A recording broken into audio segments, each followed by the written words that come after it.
60%. That's the percentage of elite rugby league players that are concerned around the long-term implications of concussion. Sports have so much to offer, but they also have risks. All sports do. So in a society that's becoming more risk-averse, how do we balance the risks of sports against the benefits that they offer? My name is Ben Jones. I'm a professor in the Carnegie School of Sport at Leeds Beckett University. I'm also the Sports Science and Medicine Research Lead for Premiership Rugby, and also the Head of Performance Science and Research at the Rugby Football League. I've been undertaking research for the last decade in how we can reduce the risks of sport whilst optimising performance. I've published almost 300 publications, most of which are in rugby, a sport, like many people in the audience, I'm fond of and a fan of. So today, over the next 10 minutes, I'm going to tell you about three things. Firstly, what is concussion and what are the risks? Second, what do we know about head impacts? And three, how our research is being used to reduce the risk of concussion and head injuries in sport. I want you to leave today knowing what the risks are of sports, which offer so much to so many people. So I'm going to start with what is a concussion. So firstly, I'm not a clinician, therefore I can't diagnose nor treat a concussion. But what I can do is tell you about what we know about concussions through the scientific literature, the evidence base, which informs everything that we know. Now, the definition of a concussion was developed through a recent meeting in Amsterdam, which was the Concussion in Sport Consensus Group. And you can see the definition behind me. So the definition is, a sport-related concussion is a traumatic brain injury caused by a direct blow to the head, neck, or body. And the definition goes on. You'll see it's not very straightforward, but actually we're talking about a brain injury, and brains are complex, therefore it's clear that the definition of a brain injury is also relatively complex. But if I cut to the heart of what a sport-related concussion is, it's a traumatic brain injury. Therefore, it should be reduced where possible. So the next question that you may ask is, how often do concussions occur? So if I use some of our research that we've been undertaking in Rugby League, in the Men's Super League, which is the highest level of rugby league in England, we've seen since 2016, on average, 1 concussion every 2 games.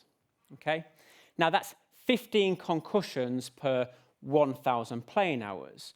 And we always report things for 1,000 playing hours, so we standardise the amount of duration of time that we're counting things. And that rate of concussion is similar to men's rugby union and slightly higher than women's rugby league and rugby union. So if we take a step back before 2016, what were the rates of concussion? So in the same cohort of rugby league players, the rates of concussion in 2015 were 8 per 1,000 hours. And in 2014, they were 4. And in 2013, they were 2. So you can see since 2013, we've seen this incremental rate and doubling of concussion rates from 2 to 4 to 8 to 16. And now this plateau in concussion. And you may ask why. Well, the simple answer is we know more today than we knew yesterday. And we certainly know more today than we knew 20 years ago. And the research has focused on making sure that we can accurately identify and recognise and diagnose concussions to protect players and make sure that they can recover. But we've got this plateau, and we should be trying to reduce concussion where possible. So the next thing that we need to know is, what do players think about concussion? So I started the talk by saying that 60% of elite players were concerned around the long-term implications. And that's 40% of community players are also concerned around the long-term implication of concussion. And 50% of parents of community players are also concerned. So we have our rates of concussion, and we have our playing population that are broadly concerned around concussion. But what if I then said that 20% of elite players told us that they didn't report concussions? And that 40% of community players also told us that they hid concussive symptoms from medical staff. Well, why is that? If they're concerned around the long-term implications, surely they would want to be treated and diagnosed by medical staff. Well, maybe this gets to everyone's different perception of risk. So at this point, we'll think about swimming with sharks, okay? Would you swim with a shark? The answer may be based on the enjoyment of swimming with a shark versus the potential risk and your appetite for risk. So if I said there was one shark bite or shark attack every 2 swims, would you? What about 1 in 4? Or 1 in 68? Or 1 in 600? Or 1 in 2,000? So you can see as the number of swims increases, the risk seems to be reducing, and maybe anyone who was sat on the fence may now think it's actually a good thing or would be enjoyable to swim with sharks. Well, those numbers that I shared then, they're precise with how you can present concussions in rugby. So there's 1 concussion every 2 games. That's what you see on TV. There's 2 teams playing. So there's 1 concussion every 4 games for the team involved. And there's multiple players. So there's 1 concussion every 68 player matches on average. And a match is more than just a match. There's the tackle events. So there's 1 concussion every 600 tackle events that occur. And there's multiple people and different players involved in the tackle events. So there's 1 concussion every 2,000 tackle events from a player's level. So you can kind of see now, every individual may have a different perception of the risk to them. We still know that a concussion is a traumatic brain injury, and we still know that on average there's 1 concussion every 2 games. So we should try and reduce concussion where possible. And I'm going to talk about something else now in addition to concussion, and that's head impacts, or head acceleration events as they're so eloquently named. Now, a head acceleration event is every time the head moves, and the reason this is important is recent research has shown that the more head impacts or head acceleration event an athlete is exposed to over their career, the greater their potential risk of negative long-term brain health outcomes can be in the future. So effectively, we should try and reduce head acceleration events and head impacts where possible. But this does propose a challenge. How do you measure and how do you count head acceleration events or head impacts? They're effectively unseen data. Well, until now. So there's a new technology which allows us to do this, and this is an instrumented mouthguard. And it's a gum shield with embedded sensors in. And what this allows us to do, because the gum shield is fixed to the teeth are fixed to the skull, and obviously every time the skull moves, we can then model what happens at the brain. We can now precisely measure every time there's a head impact or a head acceleration event in sport. Now, some of our recent work has been validating instrumented mouthguards. So we've been working with various sporting organisations and instrumented mouthguard companies to make sure that the data that they provide are valid and accurate. And this has then led to sports adopting these validated instrumented mouthguards. For example, World Rugby now mandate all elite players to wear instrumented mouthguards during training and matches. The Rugby Football League also mandate elite players to wear instrumented mouthguards during matches. So the unseen data can now be seen. So what do we see and what have we started to see in this data? So we start to see that join a men's rugby union match, take the Premiership, that we see during a tackle or a carry, 50% will result in a head acceleration event above 10G.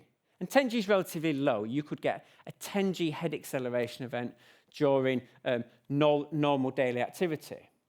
And then if you go a little bit higher to 25G, 25G is a threshold which is more unique to contact sport athletes. We see that on average about 15% of the time during tackles and carries, but that does mean that 85% of tackles and carries don't result in these. But you can start to see how we can become far more precise with our prevention strategies. And what we also see is we see lower rates of head acceleration events and low magnitudes in women's rugby and also in youth and younger age groups. So maybe the risk of being bitten by a shark is different based on different levels. But we do need to be careful because the precise clinical consequences of head acceleration events to different groups is unknown, and that's something that we're all trying to understand more going forwards.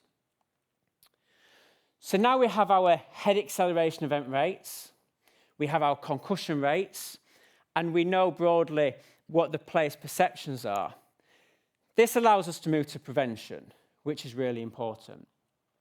So during our work in prevention, we've identified areas which are the highest risk, and one of those is a tackle event. So the tackle event is the highest risk of a concussion and a head acceleration event in both rugby league and rugby union. Now the tackle is like porridge, okay? Hot porridge is bad, it burns, and cold porridge isn't nice. And there's porridge of a temperature that's in the middle, the Goldilocks zone porridge, okay? And this is just like a tackle, okay? Tackles that are too high are dangerous, and then the tackles that are in the sweet spot in the middle of the body are actually lower risk for both the ball carrier and the tackler. And we've shown this during some of our work with rugby league, where we started to evaluate different law trials. We reduced the legal height of the tackle, and we saw that it reduced head acceleration events and it reduced the risk of concussion. And this led to the Rugby Football League reducing the legal height of the tackle in rugby league in the UK at all community and age grade levels. So we now have a safer tackle for athletes. And rugby union have also reduced their tackle height in the community game. So we can start to see how contact sports are reducing the risk. We also reduced the rates of head-on-head collisions in Women's Super League by 50%. We identified that the biggest risk of a concussion was when a ball carrier running into a tackle and a tackler were both upright and an accidental head collision occurred. So we worked with coaches and players to look at different tackle techniques. And over a season, we reduced these by 50%. More recently, we've seen the rates of concussion in Women's Super League reduced to 5 concussions per 1,000 hours, where historically they were 12. So again, we can see how players and coaches are changing behaviour to reduce the risk of concussion. At the start of the 2024 season, the Rugby Football League made 44 changes to the game based on our research. Some of those around tackle height, some of those around mandating instrumented mouthguards, but they also included specific limits for players based on their position or their age, evaluating and developing new tackle techniques, different levels in which age groups start contact. So again, we can see how sports are evolving based on the evolving scientific literature. Now, we've made a lot of progress, but we shouldn't get ahead of ourselves. Because actually, head injuries and concussion in sport present us with a wicked problem.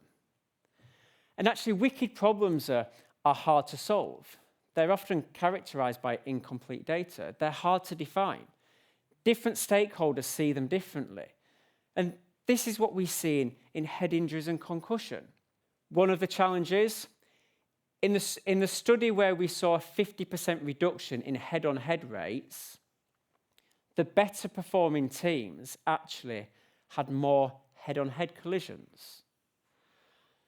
So potentially, there was a performance and a welfare trade-off.